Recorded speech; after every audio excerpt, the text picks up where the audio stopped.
All right, newscasts. Cognitive processing therapy compared to prolonged exposure therapy. You know, we spent a prolonged amount of time talking about prolonged exposure therapy. Если сравнивать когнитивную процессирующую терапию и терапию длительного воздействия, то мы довольно-таки очень много времени потратили, обсуждая длительную терапию воздействия. And quite a few days that we spent lecturing were just about trauma and symptoms and causes, that kind of stuff. И несколько дней наших лекций мы провели, мы посвятили чисто травме, обсуждению травмы, симптомов травмы, причинам травмы. And what I want you to understand about prolonged exposure therapy, you got to do it to be able to really understand it. You just got to do it. И как же понять эту длительную терапию воздействия? Вам стоит попробовать для того, чтобы понять. My father was a great teacher, not an academic teacher, but my father was a great teacher. And he said, that's just one of those things you learn by doing. То есть его отец очень образованный человек, и он ему обычно давал советы. Что это еще одна такая особенность, которую ты узнаешь в процессе. All right, now cognitive processing therapy, the really big difference between prolonged exposure therapy and cognitive processing therapy, and I'm going to start referring to this as CPT. All right, the big difference between PEP and PCT is the amount of written information. То есть разница между длительной терапией воздействия и когнитивной процессирующей терапией в том, что во втором случае мы работаем с большим количеством бумаг и документации. And there's a lot of forms. Очень много форм, которые нам нужно заполнить.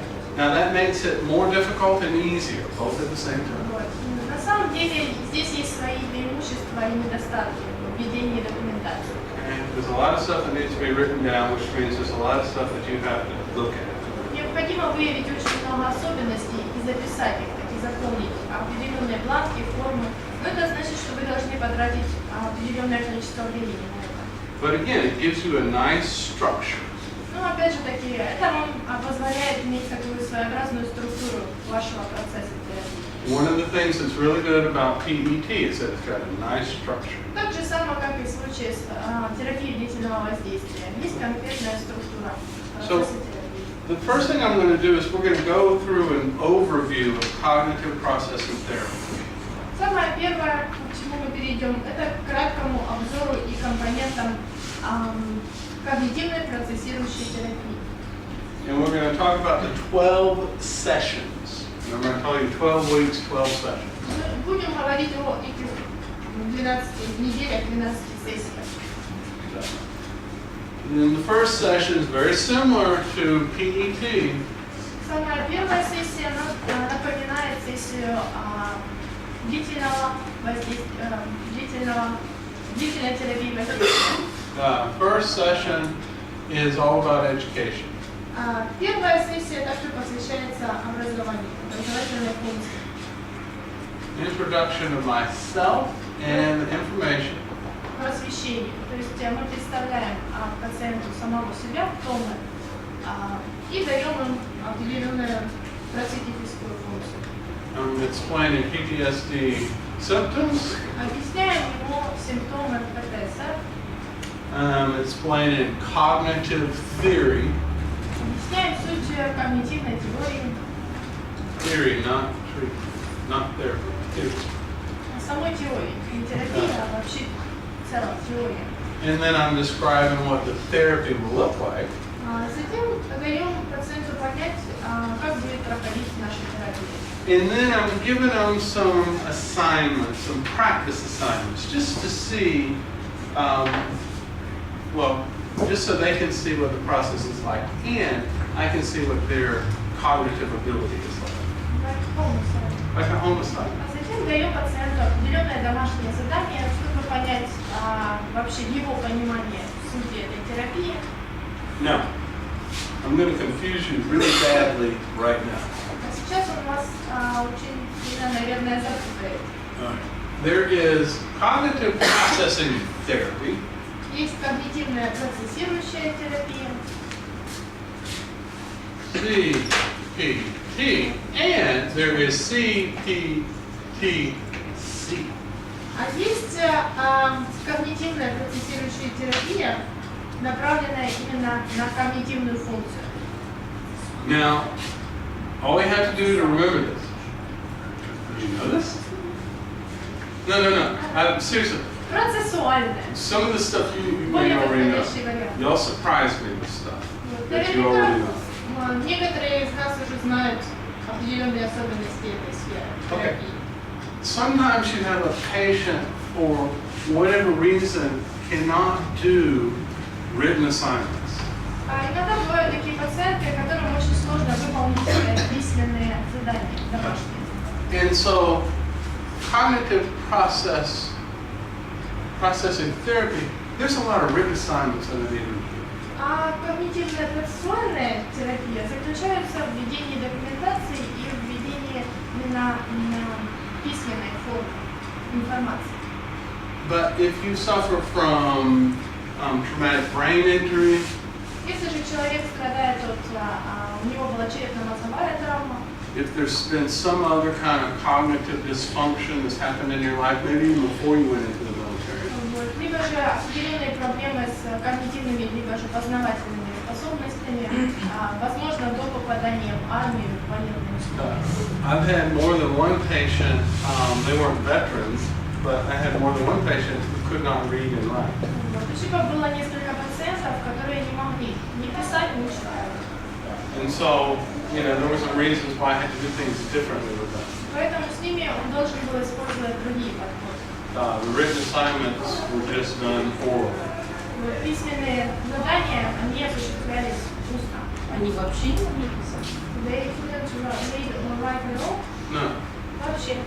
No. They never went to school, they never learned to read and write. Они никогда не ходили в школу, никто никогда их не обучал. They were basically illiterate. Просто необразованные. Okay, so what I want you to think about is CPT, we can say written, how do you explain it? Written and verbal? Written and oral. All right, written and oral. That's basically, no.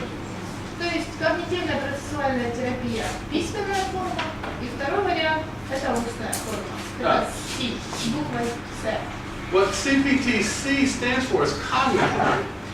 Cognitive processing therapy, cognitive. Самая последняя буква в этой когнитивной процессуальной терапии означает когнитивные способности. Now, Второй вариант у нас устная форма.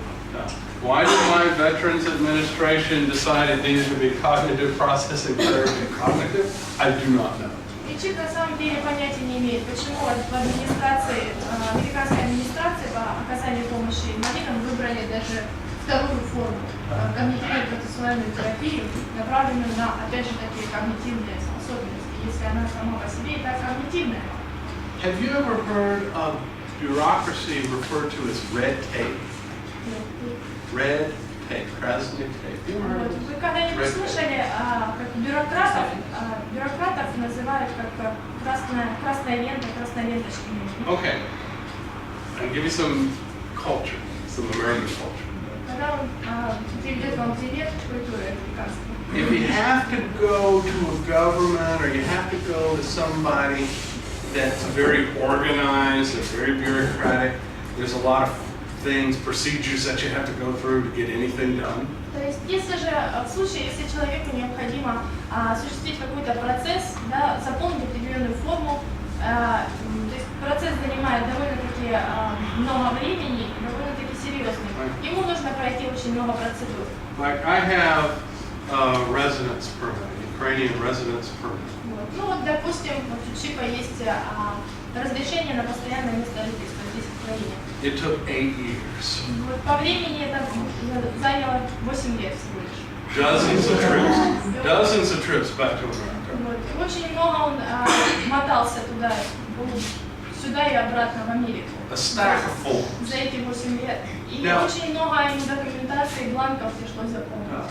In America, that would be referred to as a lot of red tape.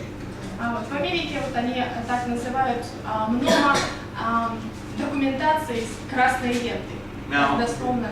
that term red tape comes from my Veterans Administration. Откуда же пришло это название? Именно из этого учреждения администрации ветеранов. Because after our American Civil War, veterans were given certain benefits. Потому как после гражданской войны американской ветеранам давали определенные льготы и преимущества. You could get some housing, you could get some money, that kind of stuff. Выгоды в материальном, финансовом плане. If you were hurt, they'd take care of you. There was different things, different veterans. Можно было получить определенную медицинскую страховку в случае повреждения. Разные льготы выдавались. But you had to apply for these benefits. Но нужно было подавать заявку на получение этих льгот. So you had to fill out a lot of forms. И нужно было очень много форм и бланков заполнить. And our country was very disorganized after the Civil War. А после гражданской войны его страна была не очень-таки организованной в этом плане. And the Veterans Administration was very new. И само учреждение, сама администрация ветеранов, она была довольно-таки новой. Our Veterans Administration for a long time was one man. Был очень длительный период времени, в этой администрации был всего лишь один человек. And on his desk were stacks of forms and files from different veterans. И на его столе рабочем у него было очень много стопок этой документации, связанной с ветеранами, с оказанием помощи ветеранам. And his way of organizing was to tie a red ribbon around the stack. Как же ему приходилось как-то классифицировать, сортировать свои документы? Он обматывал этой красной лентой определенные стопки. Первая стопка относится к одному пациенту, вторая к другому. So there were a lot of red tape in the Veterans Administration. Поэтому очень много таких красных лент было в администрации ветеранов. Well, this is an example of the inefficiency of the Veterans Administration.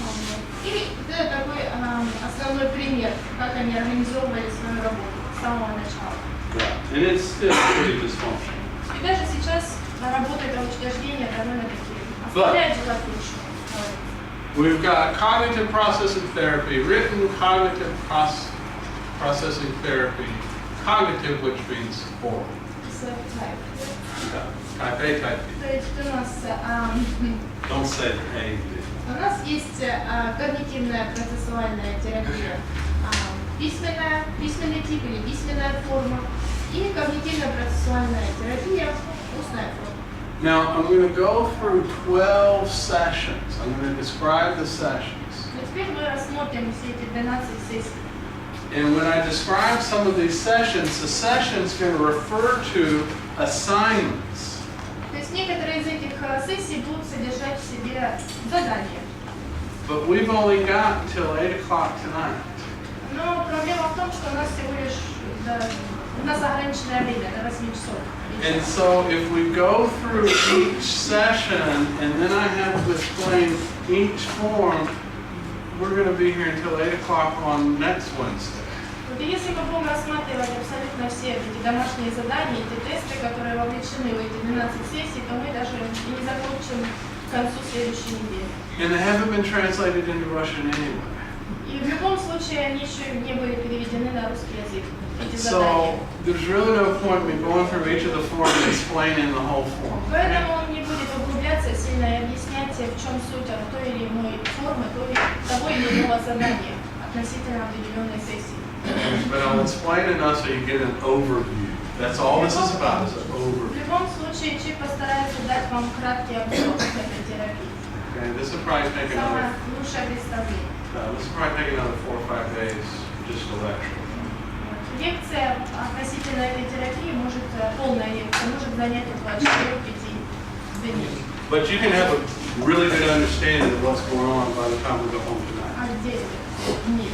Но в любом случае у вас сформируется хорошее представление, что что это такое, что представляет из себя эта терапия, к тому моменту, как лекция сегодняшняя закончится. Now, here's the first big difference. Итак, самая первая большая разница. Education Это образование, образовательная функция. means I'm explaining symptoms, То есть мы объясняем симптомы, I'm explaining cognitive therapy, объясняем суть когнитивной терапии and I'm giving them their first homework. и даем им их самое первое домашнее задание.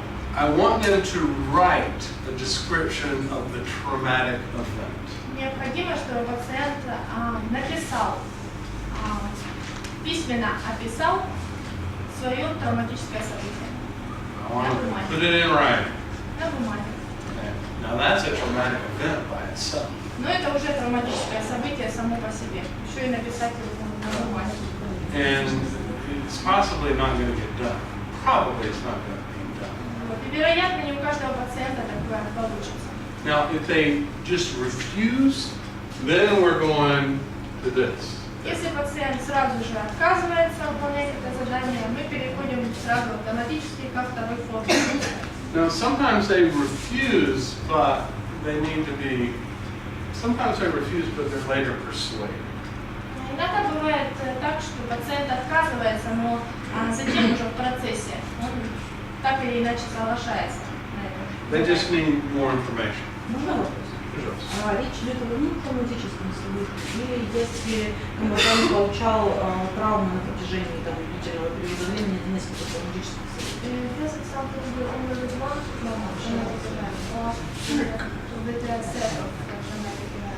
Very good question. Yeah, very good question. Очень хороший вопрос. All right.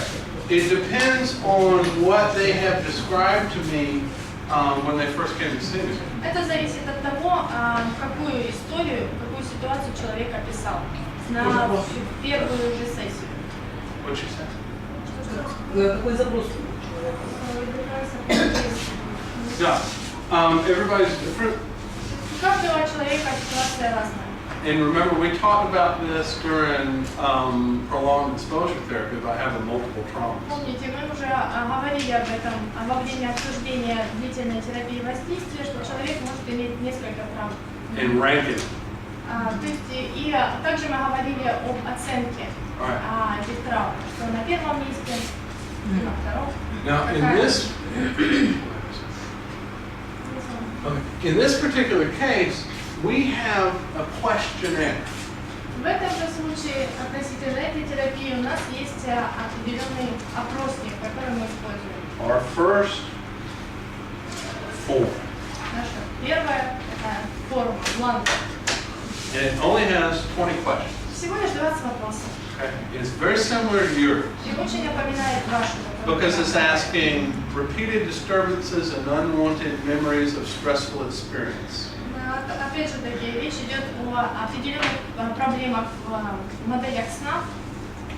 Now, what it's asking is in the last month, within the past month, has this been a problem? Опросник заключается в том, что главный вопрос какой? Была ли это проблемой за последний месяц? Now, this is called the PCL. Аббревиатура от английского варианта так и называется PTSD. You know PCL? Yeah, okay.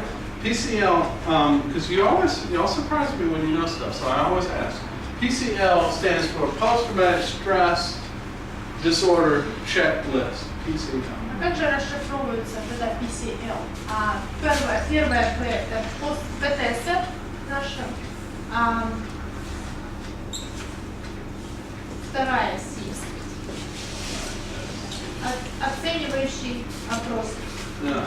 So it is Post-Traumatic Stress List. Это как раз аббревиатура. And this one is number 5. У них по счету это уже пятая форма. The reason this is number 5 Почему же она именно пятая? is because we have the DSM. Соответственно, с международным диагностическим и статистическим руководством пятым изданием. So the DSM has just been revised, I think it was 2013. 2013, the DSM was revised, 2 years ago. То есть DSM было пересмотрено буквально 2 года назад. And Самое последнее издание. so this whole procedure was redone, was revised to match what the DSM was saying. То есть эта процедура, она была пересмотрена в соответствии с DSM. Now there is a PCL previous to this, and there's a way of scoring your patient. Есть и другие опросники с такой же аббревиатурой, с определенными вопросами и оценкой, которые даются пациентам. If you have the symptom not at all, that's a 0. То есть если же у человека нет такого симптома, не проявляется, не наблюдаются проблем со сном или других симптомов, If you have это it a little, приравнивается к нулю. I'm sorry. If you have it a little bit, that's a 1. Если совсем немного, иногда изредка, Moderately, that's a то 2. это 1. Иногда бывает это 2. You have to stop breathing. If you have moderate, it's a 2. Quite a bit is a 3, and extreme is 4. Если же часто проявляется, то мы даем оценку 3. Если очень часто, то 4, соответственно. Yeah. Now they added questions. Шкала оценивания симптомов. Они вот недавно в своем пересмотренном издании добавили несколько вопросов. When they revised this, they added questions. Okay. So what you cannot do, if any of you are familiar with this test, what you can't do is use the new test with the DSM, the old DSM. The old DSM says if you have a score of 32, then it means a certain thing. But this is a new test, so you То can't есть use вы не должны the old test. использовать старые данные, использовать в вашей практике, то есть подсчет общего количества баллов зависит в соответствии со старыми данными. Вы должны придерживаться нового, пересмотренного. All right, raise your hand if you're confused. А поднимите руки, кто запутался. Raise your hand. Okay. All right, this is a lot of information, it's confusing stuff. Просто в этом разделе очень много информации, поэтому Take a deep вполне breath. неудивительно, почему вы запутались. Now, Можете сделать глубокий вдох и выдох. all right, that's that. Now, let's do session number 2. Медленно передвигаемся к сессии номер 2. How many of you know what Socratic Dialogue means? Можно вопрос по PTSD? Да. Я таки, наверное, запуталась. She's confused. That's what I don't know. What's the question? What is the question? Какой вопрос? По первой сессии. About the first session. Yes. Да, пожалуйста. Как это происходит? Человек озвучивает запрос. Мы раздаем его психологическое образование. А потом он пишет письменно о своем состоянии или историю, на каком этапе опроса. So what are you doing with the patient? First he's telling us his story, maybe one trauma, maybe a set of different traumatic events. Then we ask him to write it down, his written description of his No. What we're first doing is we're explaining what PTSD means. Самое первое, это мы объясняем, что такое ПТСД. Why? Психологическое образование. Yeah, it's a psychoeducation. No, psychoeducation. And we're seeing whether or not he's even appropriate to write down this Затем мы description. выявляем, может ли он, в состоянии ли он писать, читать, есть ли у него образование, может ли он письменно выполнить это задание. And so he may give me a description of my office, and I need you to use your own judgment about that. То есть вполне вероятно, что пациент может устно рассказать о своей истории травматической. Но это уже судите сами, смотря по ситуации. And I need him to understand why I want him to write this story. И также необходимо дать пациенту понять, зачем ему именно записывать свою травматическую историю. But I don't want him to tell me the story and write the story. Но нельзя давать пациенту два задания: и описать эту травматическую историю, и рассказать и написать. I just want him to write the story. просто написать историю в письменном виде. And then session 2, he's going to bring it to me, he's going to read it to me. Вот. А на второй уже сессии пациент принесет домашнее задание, свое написанное травматическое событие и зачитает его терапевту. Why is that significant? Почему это настолько важно? Чтобы время прошло какое-то между написанием и посмотрением реакции. To let that time pass between the description and write it. That's good. Это хороший ответ. Yes, ma'am. 5 форм чувств включаются, и человек видит со стороны свою историю. There is included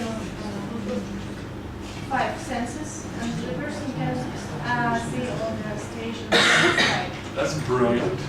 Отличный ответ. Я думаю, что в процессе письма подключается когнитивное полушарие, и человек не настолько сильно в эмоциях погружается. Он может осмысливать и может даже без терапевта это делать. In the process of writing, there is some cognitive hemisphere functions. Each person can turn off his emotions and write without the therapist. Perfect. Y'all listening to this, right? Отличный ответ. Еще есть такая тема в проекте методика, когда что-то выливается в артефакт, в данном случае в текст. Мы работаем как бы уже не с внутренней реальностью, а с чем-то дистанцированным, это немножко менее болезненно. Well, there is some kind of methodic or projective therapy. We can put that on the list of paper, and we will organize with the inner and outer. Perfect. Anybody else? Отлично. Какие еще варианты? I mean, these are all really good reasons. Yes, ma'am. Вы все дали очень Он длительные. может, когда пишет, он может вспомнить некоторые детали, а когда уже пересказывает, он может не вспомнить эти детали. In the process of writing, we can make up with some another thoughts that he told speech while description. All these things happen.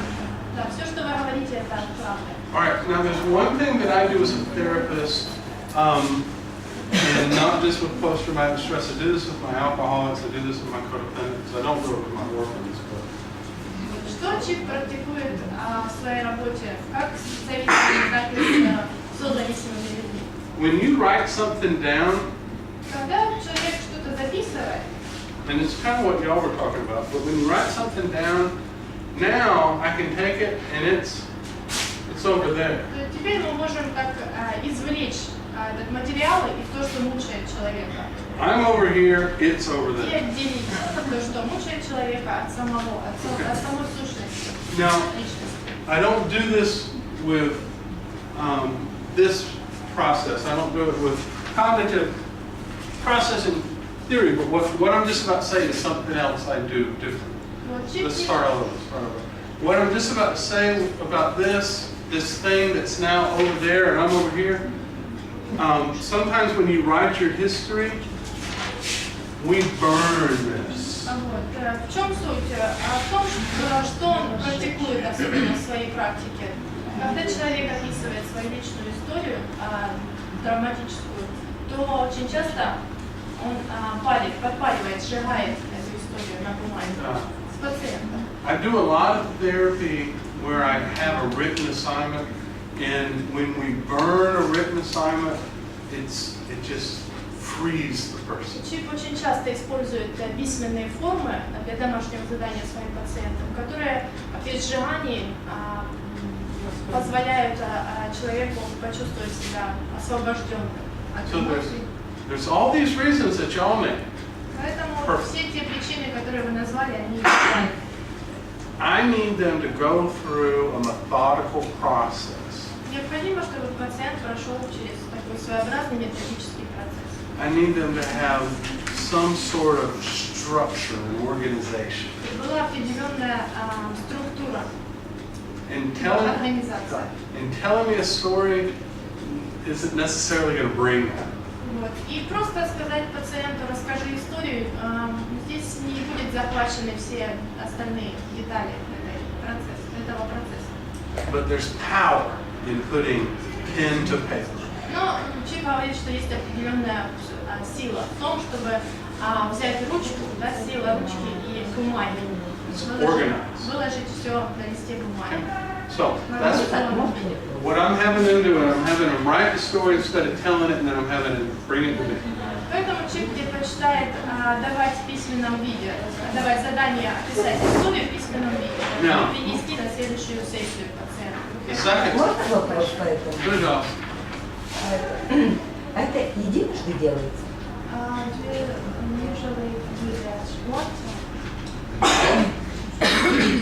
Один раз? Нет, не единожды. If you'll wait just a minute. Сейчас, подождите, мы еще не дошли. Нет, именно пишется история. I understand that. And if you'll wait just a minute. Он понял, он сейчас вам все разложит. You're a smart woman. Вы очень умная женщина. Y'all continue to impress me with how smart you are. Вы продолжаете удивлять его своим guess- уровнем образованности. I guess I could have said the first time they write the trauma is for the first session. То есть вполне вероятно, человек мог бы ответить на этот вопрос, что на самой первой сессии человек дает задание, человек выполняет задание в письменном виде. Because after they read it to me in that second session, they're going to write it again. А потому как на второй сессии, когда пациент зачитает свою историю терапевту, он будет писать, делать это снова, это задание выполнять снова. Okay. All of us have a belief system. У всех у нас есть система убеждений, верований. And it has accumulated over the years. И в зависимости от возраста и количества лет, да, то есть оно увеличивается, пополняется наша система убеждений и верований. And a traumatic event either reinforces our belief system or negative belief system, or it contradicts our belief system. Определенные травматические события, они либо же противоречат нашей системе убеждений, либо же подтверждают то или иное убеждение. When it reinforces our belief system, I'll give you an example. Человек приведет пример, когда же травматическое событие в вашей жизни может подтвердить наше убеждение по какому-либо поводу. Let's say you have low self-esteem. Предположим, у вас низкая самооценка. And you have been struggling with it all your life. И вы страдали с этим, боролись с этим всю вашу жизнь, с низкой самооценкой. And when you were a child, people like your parents, your authority figures told you you were stupid or incapable of doing things correctly, always wrong. В детстве родители часто вам говорили, что у вас ничего не получится, ты такой глупый, и это у тебя не получится. And you've grown accustomed. This is part of your beliefs. И это стало уже частью вашей системы убеждений, частью вас. And now you're in war. А теперь вы уже во взрослом мире. And somebody was killed. И вы стали свидетелем смерти и убийства другого человека. Maybe you killed him. Вполне вероятно, что этот человек принял активное участие в убийстве. Maybe you killed a civilian. Вполне вероятно, что человек мог убить гражданина. By accident. Совершенно случайно.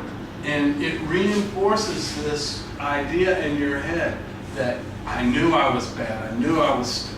Поэтому здесь происходит переподтверждение того убеждения, той идеи, что я знал, что я не такой уж хороший человек. And here's proof. Вот оно подтверждение.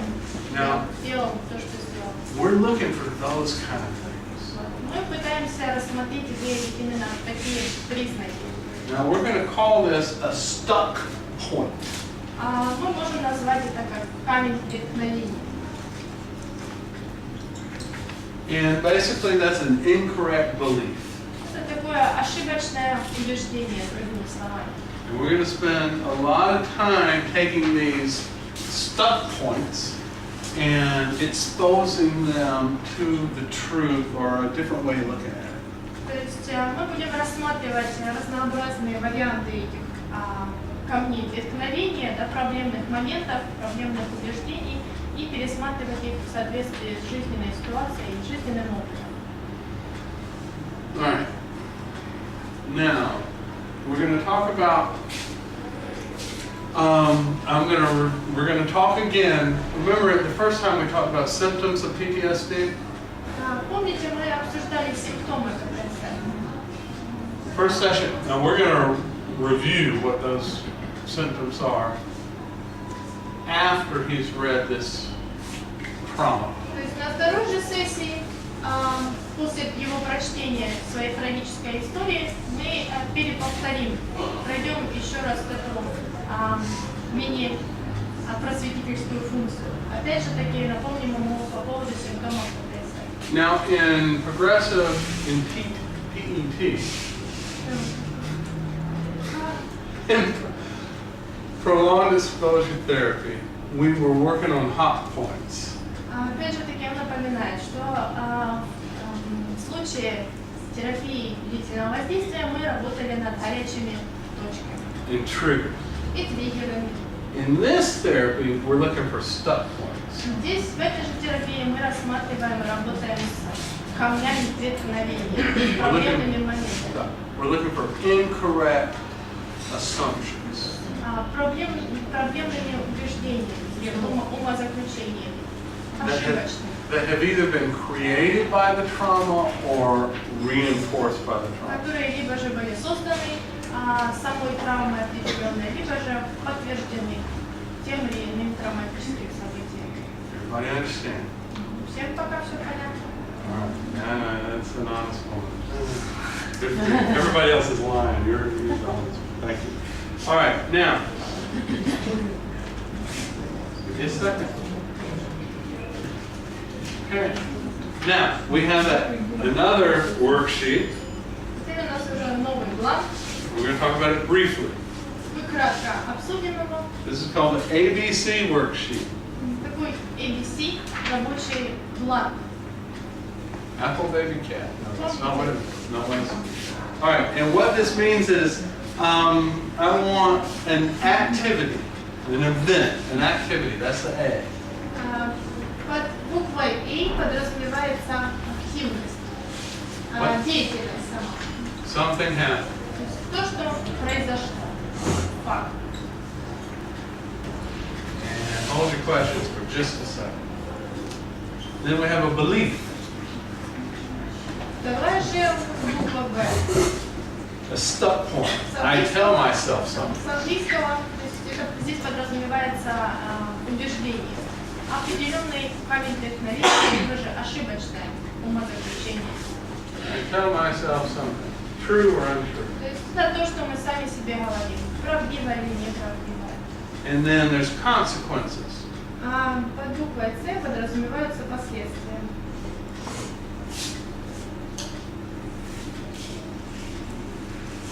How does this stuck point make me feel? То есть, что, как мы себя чувствуем в результате этого камня вдохновения, в результате этого ошибочного убеждения. That's A, B. Наши чувства. Вот они все три буквы. Now, what I need to do, I'll give you an example when we come back from a break of a stuck point and how we work through this sheet. Вот он приведет вам несколько примеров ошибочных убеждений. То есть и проработаем некоторые из них. And I think it'll help you understand. Возможно, после этого вы поймете немножко лучше. And to answer your question, we're going to fill out one of these sheets from our worst trauma to our less severe trauma. То есть для того, чтобы ответить на ваш вопрос, мы попытаемся проработать одну из этих форм, этих бланков. От самой менее тяжелой ситуации, травмы, до самой сложной. The first is the most severe. От самой сложной, прошу прощения, к самой легкой. Okay. Now, this is going to be done as often as I can get the patient to do it. Такие вот бланки необходимо заполнять пациенту как можно чаще. In a perfect world, they will do this every day. Вот. В идеальном варианте было бы неплохо, чтобы было каждый день такая. And once a week, they'll bring me 7 of these. И раз в неделю пациент приносит целых 7 этих бланков. 7 дней в неделю, 7 бланков. You know, getting a patient to do that, well, good luck with it. Ну, удачи, у кого получится такое с пациентами. All right. Do y'all know what Socratic questioning is? Вы слышали, что такое вот, сократский вопрос Сократа? Socratic Dialogue. Диалог Сократа. It's how I teach. Это тот метод, который Чип использует в ведении этой лекции. Okay. What you're going to do with these questions is you're going to participate in Socratic Dialogue with your patient. То есть что же вы будете делать с этими вопросами? Вы как раз можете использовать такой же метод вопросов Сократа, то есть в работе с вашим пациентом. Because you want your patient to basically become the therapist. Вам необходимо, чтобы пациент получил все эти знания, которые есть у терапевта. Because we use this with veterans who are going to return to the field. Потому как некоторые из этих пациентов могут быть ветераны, которым предстоит вернуться на поле боя и продолжить свою. And they need to have the cognitive ability to solve their own problems after they've gone through this process. Поэтому им необходимо иметь когнитивные способности и способности решать, справляться со всеми проблемами. Now that sounds wonderful. Звучит довольно-таки превосходно. Но как это все осуществить? I need them to not suffer. Необходимо, чтобы наши ветераны не страдали, не испытывали этого чувства And страдания. we're taking a suffering person.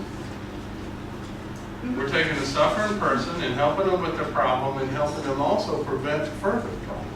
То есть поэтому мы помогаем таким образом страдальцу решить свои проблемы, преодолеть свои эмоции и осуществить своеобразную профилактику, чтобы он не был подвержен новым эмоциям негативным.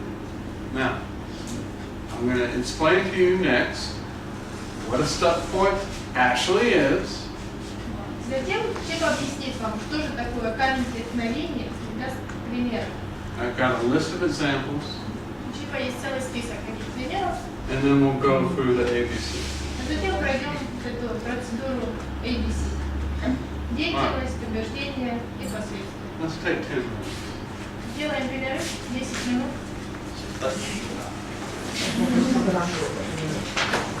Ребят, прослушайте объявление, кратко. Если кто хочет продолжить и дополнить немножко обучение в сфере травм,